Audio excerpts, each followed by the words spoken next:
My dad leaned in, his voice dripping with condescension, and whispered, "We're only inviting you out of pity, Valerie, so don't stay long."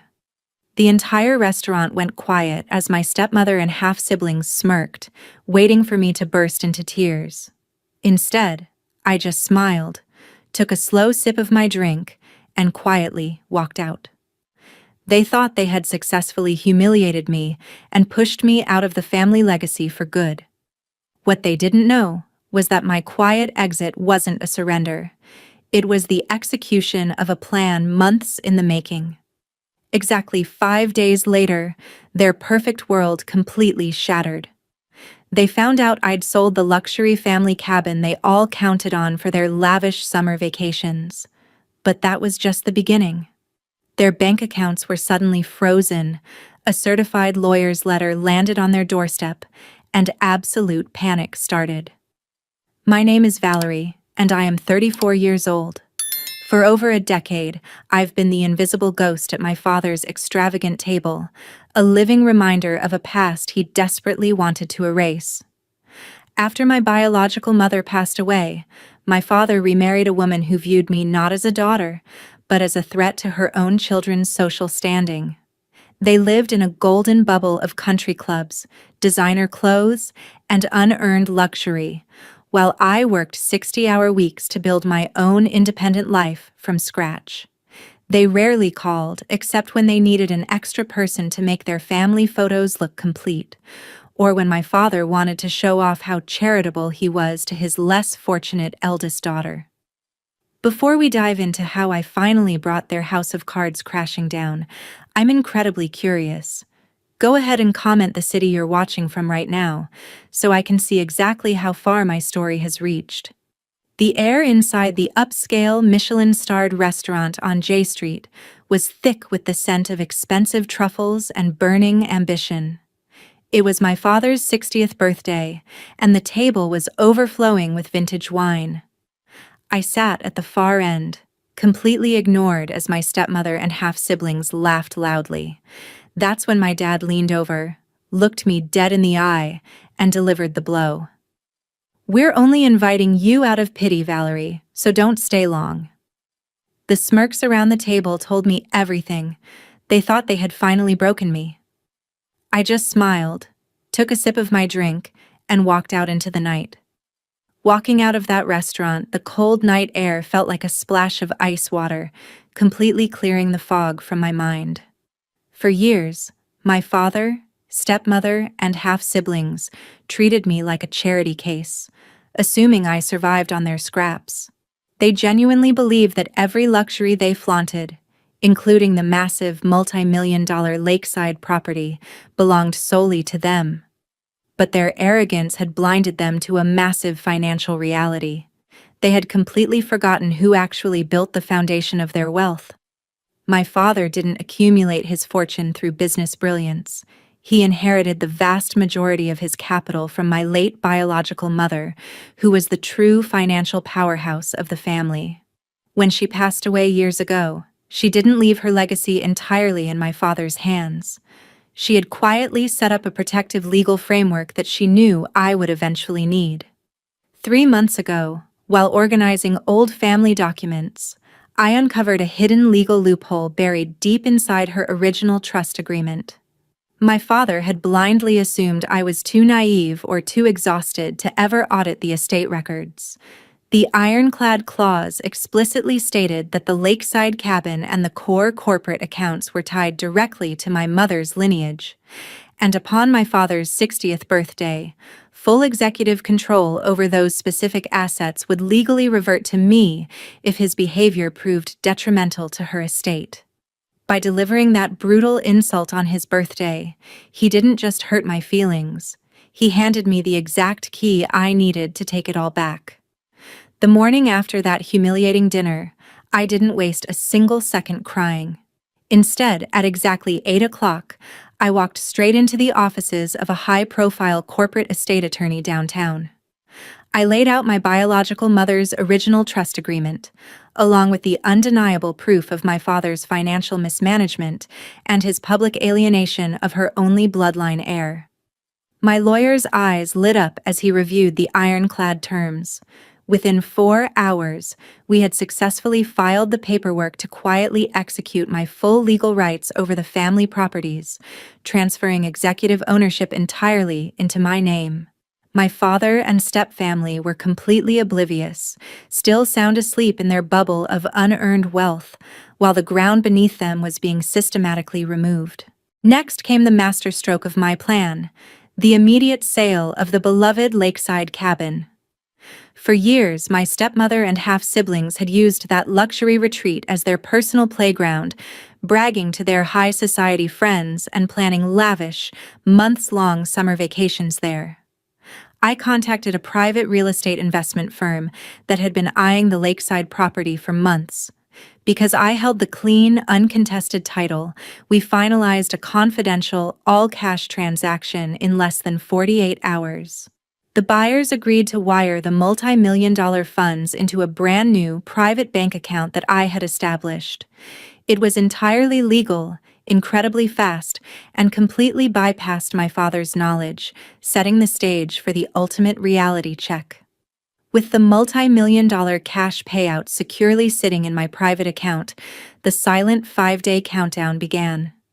On day 1 and day 2, my stepmother and half-siblings were completely, blissfully unaware of the financial avalanche heading their way. I watched from afar as my half-sister posted a series of obnoxious photos on social media, showing off her brand-new designer luggage and counting down the days until their annual, months-long summer vacation at the lakeside cabin. They were spending money like water, charging thousands of dollars to the corporate credit cards for high-end catering, jet ski rentals, and luxury resort wear, completely confident that my father's business accounts would foot the bill. They truly believed they had successfully frozen me out of the family dynamic forever. Meanwhile, on day 3 and day 4, I quietly executed the second phase of my legal strategy. Using the executive power granted by my biological mother's original trust, my attorney and I initiated a full audit of the primary business accounts.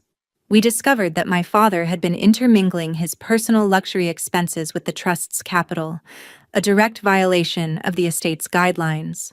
Legally, I had the right to safeguard what was left. Without making a sound, I transferred all the remaining capital tied to my mother's original trust into a secure, locked holding fund. By the night of day 4, their entire lifestyle was resting on a hollow foundation, and the trap was perfectly set for the next morning. The morning of the 5th day arrived with a brutal, unforgiving clarity.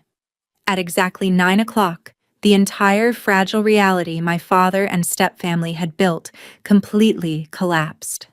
It started when my father pulled up to a luxury car dealership, intending to finalize the purchase of a brand new sports car to celebrate his birthday week. He confidently handed over his primary corporate credit card, only for the salesman to return a minute later with a tense expression. The card had been aggressively declined. Confused and deeply embarrassed, my father logged into his mobile banking app right there in the showroom, only to feel the blood drain from his face. The primary corporate accounts, which held their entire operational net worth, were completely frozen and flashing a zero balance warning. Simultaneously, a massive scene was unfolding at the lakeside property. My stepmother and half-siblings had driven up early to prepare the luxury cabin for their summer vacation, only to find 2 massive commercial moving trucks parked in the circular driveway. A team of professional movers was already loading their expensive patio furniture and personal jet skis into the back of the trucks. When my stepmother furiously stormed out of her SUV, screaming and demanding to know what was happening, a man in a sharp suit stepped forward and calmly handed her a notarized deed of sale. He politely informed her that the property had been legally sold 48 hours prior, and that they had exactly 2 hours to pack their personal belongings and vacate the premises immediately. Absolute chaotic panic erupted as they realized they were locked out. By noon on that 5th day, my phone began vibrating so violently it nearly slid off my desk. It was my father. The moment I pressed answer, his voice erupted through the speaker, tight with an ugly mixture of sheer rage and breathless panic. "Valerie, what on earth have you done?" he screamed, completely dropping his polished patrician facade. "The business accounts are locked. Your stepmother is hysterical at the lake, and the bank is telling me I don't have executive authority anymore. Undo this madness immediately." I didn't match his screaming. I just sat back, completely calm, and listened to the desperate breathing of a man who realized his kingdom was turning to dust. "I didn't do anything, Dad," I replied softly.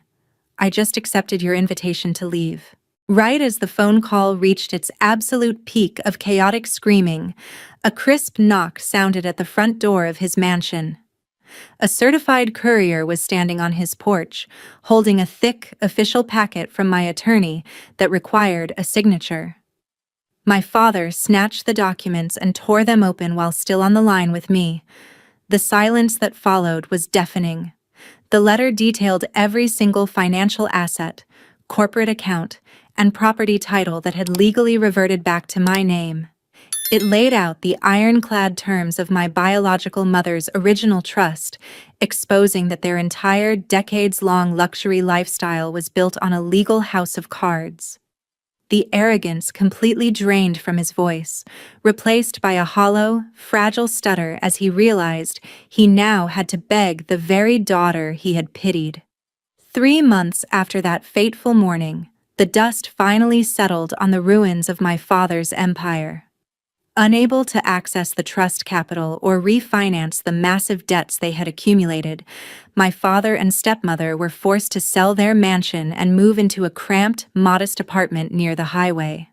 My half-siblings had to get real jobs for the first time in their lives to pay off their own luxury credit card bills. Meanwhile, I took the multi-million-dollar proceeds from the sale of the cabin and invested them into a brand new, independent venture, ensuring my biological mother's true legacy would live on through meaningful work.